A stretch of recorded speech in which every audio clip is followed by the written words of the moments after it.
इस लेक्चर में हम फ्यूज और एमसीसीबी के बीच कंपैरिजन डिस्कस करेंगे। साथ ही साथ मोटर के प्रोटेक्शन के लिए एमसीसीबी का सिलेक्शन क्राइटेरिया को भी डिस्कस करेंगे। पहले हम फ्यूज और एमसीसीबी के बीच कंपैरिजन को डिस्कस करते हैं। फ्यूज और एमसीसीबी के बीच कंपैरिजन करने के लिए हमने 3 कॉलम्स बनाए हैं।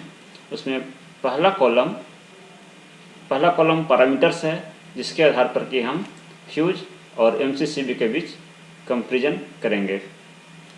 दूसरे कॉलम में आपका फ्यूज का पैरामीटर्स है और तीसरे कॉलम में आपका एमसीसीबी का पैरामीटर्स है।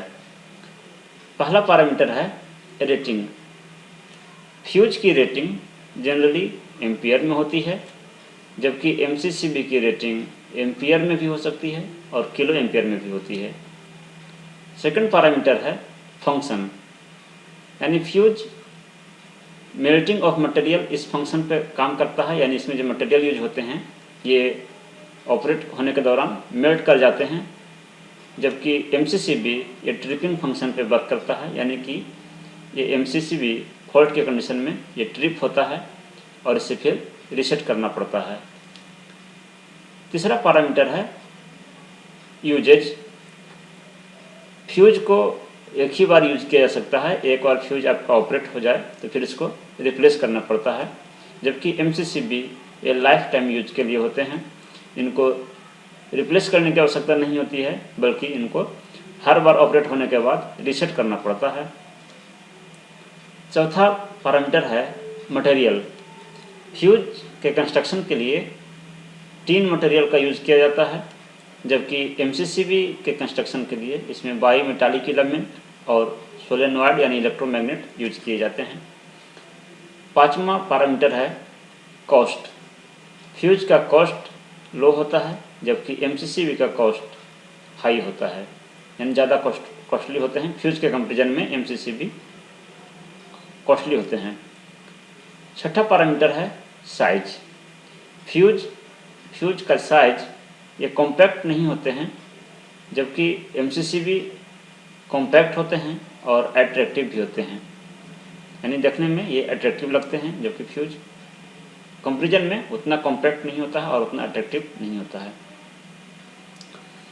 सेवंथ पैरामीटर है ऑपरेटिंग टाइम। फ्यूज का ऑपरेटिंग टाइम बहुत ही लो होता है, बहुत ही कम होता है, यानी ये इनका ऑपरेटिंग टाइम फ्यूज का ऑपरेटिंग टाइम लगभग 2 मिलीसेकंड होता है, जबकि एमसीसीबी का ऑपरेटिंग टाइम फ्यूज की तुलना में ज़्यादा होता है, यानी लगभग 0.1 और 0.2 सेकंड एमसीसीबी का ऑपरेटिंग टाइम होता है। आठवां पैरामीटर है ब्रेकिंग कैपेसिटी। फ्यूज की ब्रेकिंग कैपेसिटी लेस होती है, कम होती है, यानी स्मॉल करंट को ये ब्रेक करते हैं, जबकि एमसीसीबी की ब्रेकिंग कैपेसिटी हाई होती है, यानी कि फ्यूज की तुलना में ये हायर करंट को ये ब्रेक करते हैं। नौवां पैरामीटर है operating principle. Fuse heating principle पे वर्क करता है, यानी कि इसमें जो मटेरियल यूज होते हैं वो हाई करंट फ्लो होने पे ये हीट होकर के मेल्ट हो जाते हैं, जबकि आपका एमसीसीबी इलेक्ट्रोमैग्नेटिज्म प्रिंसिपल पे ऑपरेट करता है, यानी कि जब इसमें जो कॉइल होते हैं उसके थ्रू जब हाई करंट फ्लो होता है तो ये मैग्नेटाइज होकर के और ये ट्रिप करते हैं। 10वां पैरामीटर है प्रोटेक्शन। फ्यूज जनरली ओवरलोड के अगेंस्ट प्रोटेक्शन प्रोवाइड करते हैं, जबकि एमसीसीबी ओवरलोड के साथ साथ शॉर्ट सर्किट प्रोटेक्शन भी प्रोवाइड करते हैं। 11वां पैरामीटर है एप्लीकेशन। फ्यूज का उपयोग जनरली सिर्फ और सिर्फ डोमेस्टिक एप्लीकेशन के लिए ही किया जाता है, जबकि एमसीसीबी का उपयोग इंडस्ट्री में और कमर्शियल पर्पस के लिए भी किया जाता है। अब हम लोग डिस्कस करते हैं selection of MCCB for Motors, यानी मोटर के लिए एमसीसीबी का सिलेक्शन कैसे किया जाता है इसके बारे में डिस्कस करेंगे। MCCBs are used for overload, short circuit, earth fault and neutral protection, यानी कि एमसीसीबी जो है वो ओवरलोड प्रोटेक्शन के लिए, शॉर्ट सर्किट प्रोटेक्शन के लिए, अर्थ फॉल्ट प्रोटेक्शन के लिए और न्यूट्रल प्रोटेक्शन के लिए जनरली यूज किए जाते हैं। टिपिकल सिलेक्शन पैरामीटर्स आर, यानी एमसीसीबी को सिलेक्ट करने के लिए जो जनरली मुख्य पैरामीटर्स हैं वो हैं करंट रेटिंग, यानी कि करंट की रेटिंग के आधार पे कि कितने करंट को हमें इंटरप्ट करना है, जहाँ पे हमें एमसीसीबी को यूज करना है वहाँ पे जनरली फॉल्ट करंट कितना होता है और हमें कितने रेटिंग की एमसीसीबी चाहिए, तो करंट की रेटिंग के आधार पे एमसीसीबी का सिलेक्शन करते हैं। दूसरा, ब्रेकिंग कैपेसिटी के आधार पर भी एमसीसीबी को सिलेक्ट करते हैं। तीसरा है टाइप्स ऑफ प्रोटेक्शन, यानी किस टाइप का प्रोटेक्शन हमें प्रोवाइड करना है, थर्मल प्रोटेक्शन प्रोवाइड करना है, micro processor based protection provide करना है, उसके आधार पर भी एमसीसीबी का सिलेक्शन करते हैं। और सिस्टम वोल्टेज, यानी कि हमें किस वोल्टेज पे एमसीसीबी को यूज करना है, तो एमसीसीबी को सिलेक्ट करने वक्त सिस्टम वोल्टेज को भी कंसीडर किया जाता है। In selecting MCCB for motor protection following points are taken in mind, यानी मोटर प्रोटेक्शन के लिए एमसीसीबी को सिलेक्ट करने वक्त निम्नलिखित पॉइंट्स को ध्यान में रखा जाता है। उसमें पहला है the thermal rating of MCCB should be greater than और equal to the motor full load, यानी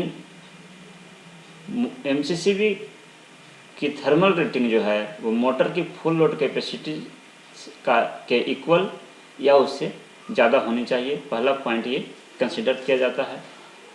दूसरा है the breaking capacity of MCCB should be greater than और equal to the prospective fault current at its installation point, यानी MCCB की breaking capacity installation point पे संभावित fault current के equal या उससे ज़्यादा रखी जाती है। इसकी एमसीसीबी की कैपेसिटी संभावित फॉल्ट करंट से ज़्यादा होनी चाहिए या उसके इक्वल होनी चाहिए।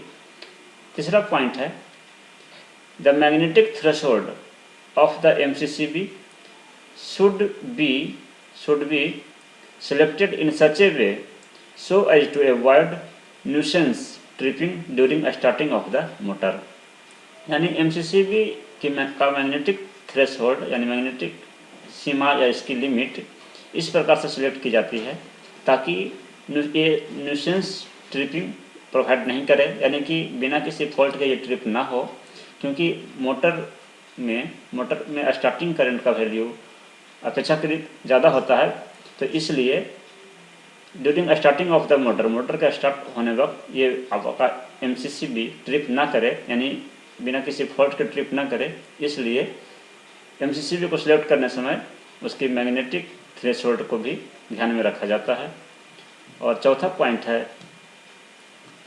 The best protection can be provided by selecting A current limiting MCCB with matching motor characteristics, यानी कि बेस्ट प्रोटेक्शन प्रोवाइड करने के लिए एमसीसीबी की जो कैरेक्टरिस्टिक्स है वो मोटर की कैरेक्टरिस्टिक्स से मैच करके और सिलेक्ट किया जाता है। तो इस लेक्चर में हम लोग डिस्कस किए फ्यूज और एमसीसीबी के बीच कंपैरिजन डिस्कस किए और मोटर के प्रोटेक्शन के लिए एमसीसीबी का सिलेक्शन कैसे करते हैं, किस क्राइटेरिया के आधार पर करते हैं, इसके बारे में हमने डिस्कस किया। नेक्स्ट लेक्चर में हम लोग अनदर टॉपिक डिस्कस करेंगे। Thank you.